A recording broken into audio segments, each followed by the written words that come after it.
and welcome to the true and false T20 sessions. Sir ये T20 sessions क्या है? Sir जी मैं आपको let me tell you here कि अब एग्जामिनेशन जो कि बहुत करीब आ चुका है, आपको ट्रू एंड फॉल्स जो कि कंपलसरी क्वेश्चन होता है आपका, इसमें 12 मार्क्स स्कोर करना बहुत ज्यादा आसान होता है. Sir how? सर एक ही बात है, आप लोगों को बस कॉन्सेप्ट्स पता होने चाहिए, और दूसरी बात आप लोगों को इतना बता दूं कि ट्रू एंड फॉल्स में ना बहुत ज्यादा रेपिटेशन होता है, बहुत ज्यादा. ठीक है, same to same questions, specially RTP MTP में जो देखे हैं वही के वही क्वेश्चंस एज इट इज हमें दिख जाते हैं. ठीक है, तो आप लोगों को मैं ये बता दूं कि आप लोग यहां पर जो क्वेश्चंस मैं कवर अप करने जा रहा हूं, हो सकता है एज इट इज यही के यही क्वेश्चंस आपको एग्जामिनेशन में भी दिख जाए. तो आप लोग इन सेशंस को बिल्कुल सीरियसली लेना, क्योंकि यहां पे मैंने लगभग सारे के सारे ट्रू एंड फॉल्स को कवर अप कर लिया है, और आप अच्छी तरह से इसको मेरे साथ पार्टिसिपेट करके अगर आंसर लिखते हुए चलोगे, देन इन दैट केस आपके 12 मार्क पक्के हैं. ठीक है, चलिए सर, तो जल्दी से शुरू करते हैं without wasting any time. Sir question number 1 क्या कह रहा है? A concern proposes to discontinue its business from December 2023 and decides to dispose of all its plan within a period of 3 months. The balance sheet as on 31st of December 2023 should continue to indicate the plans at its historical cost as the assets will be disposed of after the balance sheet date. पहली बात, जब मैं इस question को पढ़ूंगा तो पहले तो मैं थोड़ी देर तक इसके बारे में सोचूंगा. Now let me tell you, यहां पर एक हैक है, और वो हैक ये है कि सर आपको पेपर 15 मिनट पहले मिल जाता है, ये सभी जानते हो राइट? अगर 15 मिनट पहले मिल जाता है तो यूटिलाइज दैट टाइम. आपको आंसर शीट नहीं मिलता, क्वेश्चन पेपर मिलता है. ठीक है, तो अगर क्वेश्चन पेपर मिल जाता है तो थोड़ा सा टाइम यूटिलाइज कर लो यार. वो क्वेश्चंस को कम से कम पढ़ के सोचने का काम तो कर ही सकते हम लोग, है ना? तो पहले आप लोगों ने क्या करना चाहिए, वो 15 मिनट को भी प्रॉपर्ली यूटिलाइज करने चाहिए. 15 मिनट में से पहले 5 मिनट तो आपको पूरा पेपर को ऐसे एक बार पलटा के देखने में निकालना चाहिए कि भैया कौन से टॉपिक के ऊपर क्वेश्चंस आए. अब हम सबका कोई ना कोई स्ट्रॉन्ग टॉपिक होता है, कोई ना कोई वीक टॉपिक होता है, तो वो देख लो कि मेरा स्ट्रॉन्ग टॉपिक आया है कि नहीं, वीक टॉपिक आया है कि नहीं. अच्छा, यहां पर पैनिक भी नहीं होना है. सर वीक टॉपिक आ गया, हे भगवान मेरी तो किस्मत ही खराब. अरे यार, रो धो के कोई फायदा नहीं है, जो हो गया हो गया. ठीक है, अब आपको वहां पे क्या करना है, ठीक है ये आया ना, देख लेंगे, इसको भी देख लेंगे, टेंशन नहीं, हम हमें सर, है ना? एटीट्यूड सही रखना है. ओके, चलिए, तो अब मैं इस क्वेश्चन को पहले से सोचूंगा, अच्छे से दिमाग में लाऊंगा, और फिर मैं इसका आंसर लिखूंगा. ठीक है, चलिए, तो अगर मैं इस क्वेश्चन को ध्यान से देखूं तो एक कंसर्न डिसकंटिन्यू हो रहा है ना?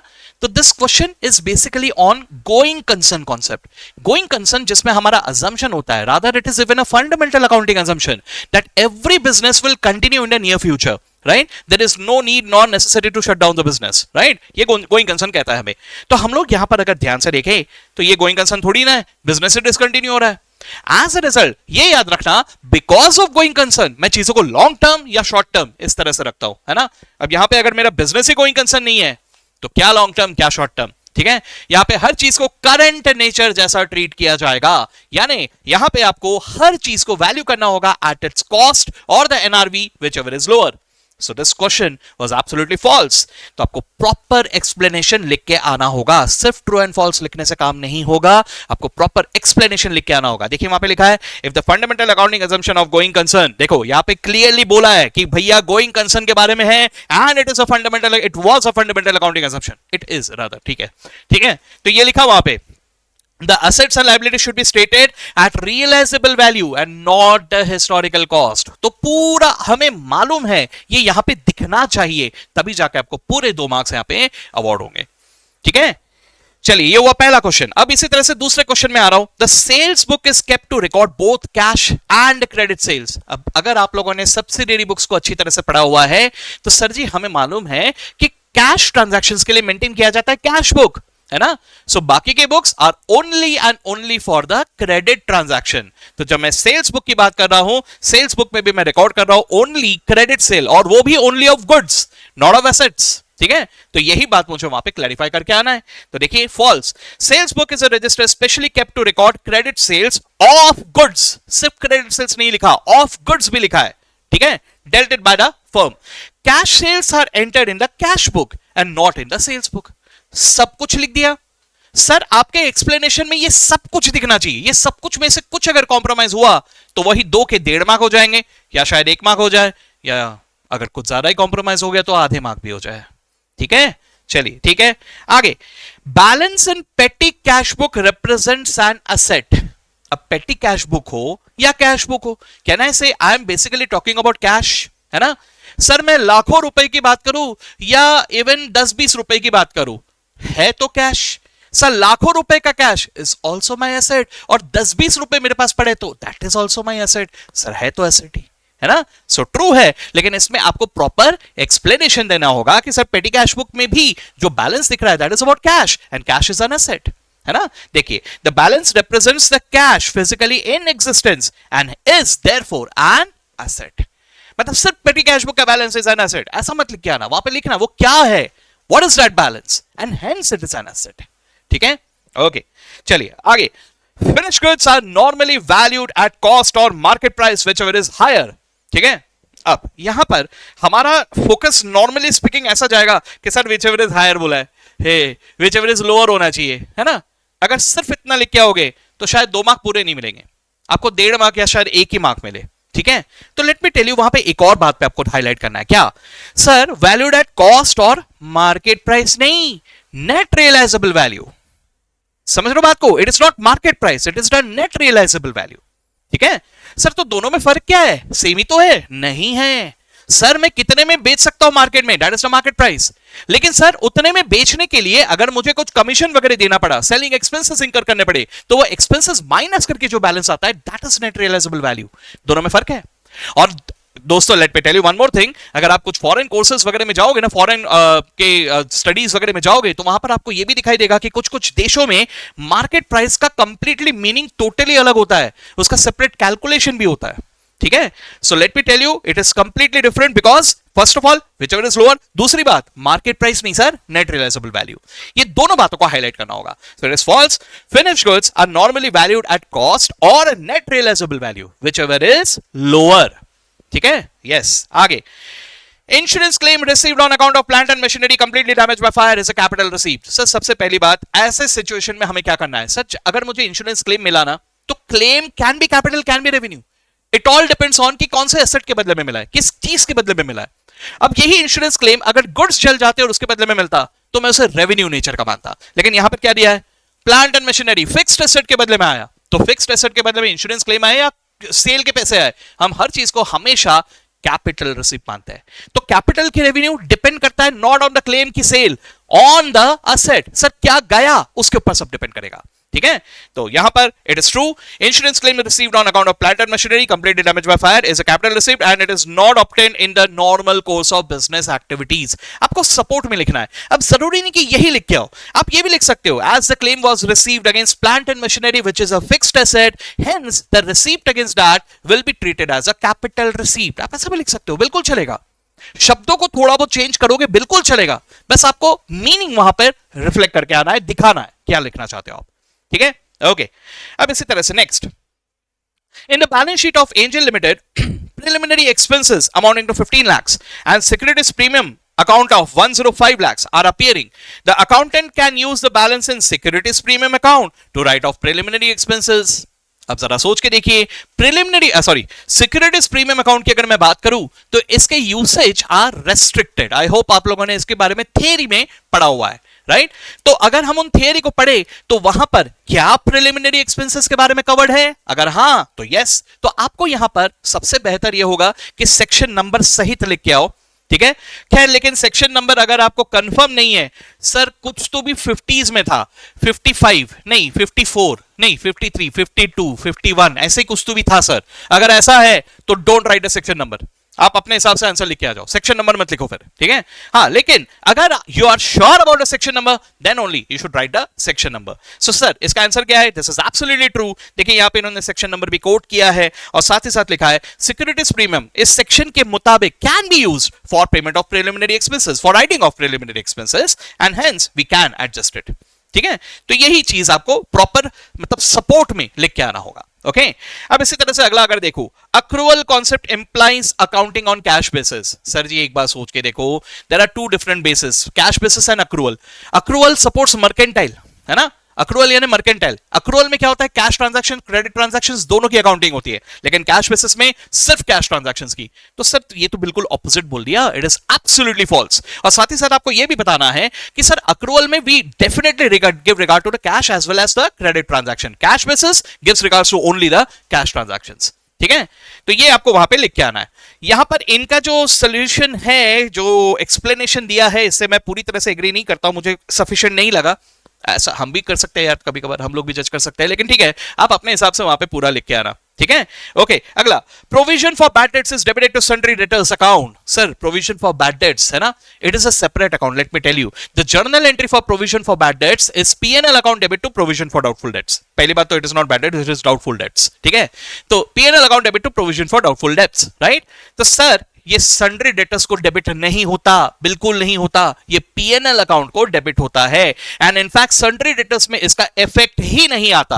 हाँ, लेकिन बैलेंस शीट में इसे प्रेजेंट जरूर वैसे किया जाता है। डेटर्स को इनर कॉलम में लिख के हम पीडीडी वहां से माइनस करके जरूर दिखाते हैं, that is just a presentation. हाँ, लेकिन जर्नल एंट्री में कहीं पे भी ना डेटर्स डेबिट होता है और ना ही डेटर्स क्रेडिट होता है। तो आप इसके एक्सप्लेनेशन में प्रॉपर जर्नल एंट्री भी लिख के आ सकते हो कि the journal entry for provision for doubtful debts is PNL account debit to provision for doubtful debts. ठीक है, and it sundry debtors account is nowhere affected at all. ठीक है, ऐसा आपको लिख के आना पड़ेगा वहां पे। ठीक है, दिस इज द एक्सप्लेनेशन।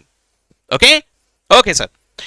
आगे, subscription receive for the current year shall be shown in the balance sheet as current asset. पहली बात, ये बात कर रहे हैं अबाउट द करंट ईयर। जरा सोच के देखिए, सब्सक्रिप्शन अगर करंट ईयर के लिए मिला, सो ये तो मेरा इनकम हो गया ना, तो ये बैलेंस शीट पे थोड़ी दिखाया जाएगा। बैलेंस शीट पे कब दिखाया जाएगा? अगर करंट ईयर का अभी भी रिसीवेबल है, वहां पे क्या बोला है? रिसीव्ड। ठीक है, तो आपको यही बोलना है कि सर अगर रिसीव्ड है, so that will be my income and will be credited to my income and expenditure account. If suppose that was receivable, then only I would have shown that in the balance sheet as receivable current asset. ठीक है, yes, so that is the explanation that you need to write here. ठीक है, yes. उसके बाद, the debit notes issued are used to prepare sales return book. Sir जी, जरा सोच के देखिए, सिर्फ डेबिट नोट क्रेडिट नोट से कंक्लूड मत कर लेना, आप साथ ही साथ ये भी देखना कि इशूड है कि रिसीव्ड है। ठीक है, ये बहुत इंपॉर्टेंट होता है, इस बात पे ध्यान देना। ठीक है सर, डेबिट नोट इशू भी हो सकता है, डेबिट नोट रिसीव भी कर सकता हूं। ठीक है, यहां क्या बोला है? इशूड। तो सर अगर मैं डेबिट नोट इशू कर रहा हूं, that is not for sales return, that is for purchase return. ठीक है, so the correct answer is false. Debit note issued are used to prepare purchase return book. आप चाहो तो उल्टा भी लिख के आ सकते हो कि सर सेल्स रिटर्न बुक बनाने के लिए मुझे क्रेडिट नोट इशूड की जरूरत पड़ती है, नॉट डेबिट नोट इशूड। ठीक है, यस। अब अगला, both revenue and capital nature transactions are recorded in the receipts and payments account. बिल्कुल सही, receipts and payments account is about receipts and payments, पैसा कितना आया, पैसा कितना गया। अब वो रेवेन्यू नेचर का हो या कैपिटल नेचर का हो, डजंट मैटर। तो आपको यही बात वहां पे लिख के आना है, रिसीप्ट्स एंड पेमेंट्स अकाउंट क्या है, आपको वो हाईलाइट करना है और बाद में आपको लिखना है हेंस वो रिसिप्ट रेवेन्यू नेचर का हो या कैपिटल नेचर का हो, मैं बिल्कुल इसे लिख के आऊंगा। ठीक है, yes, that's what it is. यहां पे ये एक्सप्लेनेशन आपको लिखना है, राइट। हाँ जी, अब ये बहुत ही ज्यादा कॉमन वाला एक क्वेश्चन है sir, reducing balance method of depreciation is followed to have a uniform charge for depreciation and repairs and maintenance together, right. जरा सोच के देखिए, रिड्यूसिंग बैलेंस मेथड में असेट जब सबसे पहला नया नवेला होता है, तब डेप्रिसिएशन भी सबसे हाई होता है, और जैसे जैसे पुराना होता जाता है वैसे वैसे डेप्रिसिएशन का अमाउंट भी रिड्यूस होता जाता है, राइट। लेकिन वहीं पे अगर मैं रिपेयर्स एंड मेंटेनेंस जैसे अलग खर्चों की बात करूं, तो सर शुरुआत में रिपेयर्स एंड मेंटेनेंस का खर्चा लो होता है, नहीं के बराबर, है ना। फिर जैसे जैसे एसेट पुराना होता जाता है, वैसे वैसे रिपेयर्स का खर्चा बढ़ता जाता है। तो जरा आप सोचिए पीएनएल पे लोड कैसा जाएगा। तो पीएनएल में लोड, अगर मैं depreciation as well as repairs इन दोनों की बात करूं, दोनों पीएनएल में जा रहे हैं, तो सर इस मेथड में क्या होगा, शुरू में डेप्रिसिएशन ज्यादा, रिपेयर्स कम, फिर जैसे जैसे डेप्रिसिएशन कम होता जाएगा वैसे वैसे रिपेयर बढ़ता जाएगा, है ना।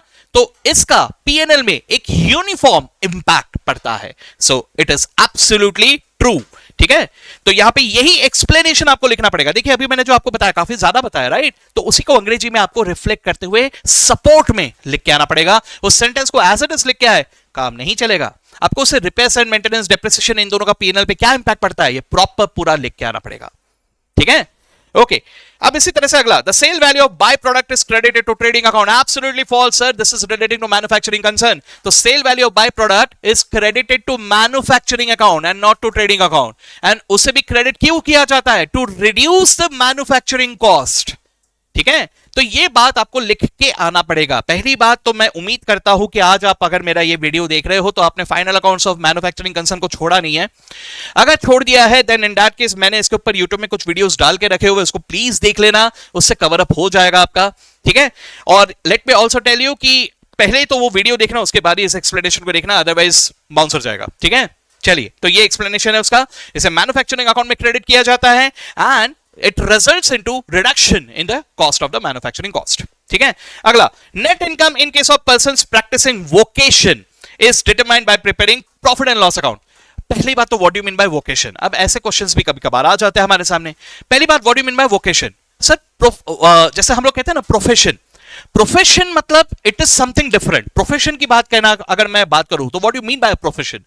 Profession means professed attainment in specific knowledge as distinguished from mere skill। What do you mean by that? बहुत कुछ बोल दिया सर आपने। सर प्रोफेशन के लिए डिग्री वगैरह लगता है, राइट? है ना, कोई भी एविड कोई प्रोफेशन में नहीं आ जाता, कुछ डिग्री वगैरह लगता है, राइट? लेकिन आप लोग समझने की कोशिश कीजिए, ऐसे बहुत सारे लोग बहुत सारी चीजें प्रैक्टिस करते हैं, दो they need not be enough qualified for that, right? They may not be having a certificate or a degree, but still they do practice on it. ठीक है, अगर ऐसा कुछ होता है तो उसे कहा जाता है वोकेशन।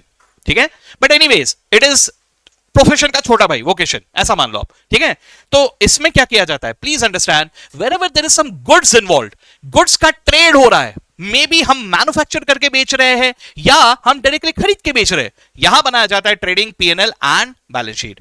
लेकिन सर जहां गुड्स ही नहीं है, जहां गुड्स ही नहीं है, यहां पे कुछ और है, आप कुछ काम कर रहे हो, सर्विस दे रहे हो, तो ऐसे सर्विस सेक्टर्स में कभी भी पीएनएल नहीं बनता सर, यहां बनता है इनकम एंड एक्सपेंडिचर अकाउंट। ठीक है, अब ये याद रखना कि इनकम एंड एक्सपेंडिचर सिर्फ एनपीओ में नहीं बनता, एनपीओ में तो बनता है, लेकिन साथ ही साथ कुछ दूसरे कंसर्न्स में भी अगर आप सर्विस इंडस्ट्री में हो तो भी इनकम एंड एक्सपेंडिचर अकाउंट ही बनता है। ठीक है, तो that was the explanation here. ठीक है, okay, number 15, a tally trial balance means that the books of accounts have been prepared as per the accepted accounting principles। Sir ji trial balance का accounting principle से कोई लेना देना नहीं। Trial balance क्या होता है? ट्रायल बैलेंस सिर्फ अरिथमेटिक एक्यूरेसी चेक करने के लिए रहता है कि डेबिट क्रेडिट बराबर है कि नहीं, दैट्स इट। उसका अकाउंटिंग प्रिंसिपल सही हो या ना हो कोई फर्क नहीं पड़ता। यानी टैली होने के बाद भी आपके अकाउंटिंग प्रिंसिपल्स वायलेट हो सकते हैं और टैली ना होने पे भी बिल्कुल हो सकते हैं वायलेट। तो आप अकाउंटिंग प्रिंसिपल्स और ट्रायल बैलेंस इन दोनों को कहीं से भी रिलेट नहीं कर सकते। सो एक्सप्लेनेशन में आपको ये लिखना पड़ेगा, trial balance only checks the arithmetic accuracy of the books, errors of principle and error of commission will not affect the agreement of the trial balance. ठीक है, तो हर तरह के एरर ट्रायल बैलेंस के एग्रीमेंट को इफेक्ट नहीं करते, जबकि कुछ कुछ एरर्स करते भी है। ठीक है, आगे, rational behind opening of a suspense account is to tally the trial balance. Now इसके ऊपर मैंने स्पेशल वीडियो भी बना के डाला हुआ है क्योंकि इसको बहुत सारे जन इसमें कंफ्यूज होते हैं। तो please understand sir, suspense account को हम लोग इसलिए यूज नहीं करते कि ट्रायल बैलेंस टैली करना है। Suspense account is a temporary account और इसका तभी यूज किया जाता है अगर फाइनेंशियल स्टेटमेंट्स आपको जल्दी फाइल करना है। It is high time that you file your financial statements. ठीक है, तो आपके पास अभी फिलहाल वक्त नहीं है कि आप गलतियों को ढूंढ के निकालो। आपके फाइनेंशियल स्टेटमेंट्स फाइल करने का ड्यू डेट 2 दिन बाद है और अभी फिलहाल गलतियां ढूंढने का टाइम नहीं है। तो ऐसे सिचुएशन में हम उसे सस्पेंस अकाउंट में डाल देते हैं। ठीक है, तो the rational behind the tallying of creating a suspense account is not to make a trial balance, to tally the trial balance, it is for the financial statements। ये एक्सप्लेनेशन आपको लिख के आना पड़ेगा।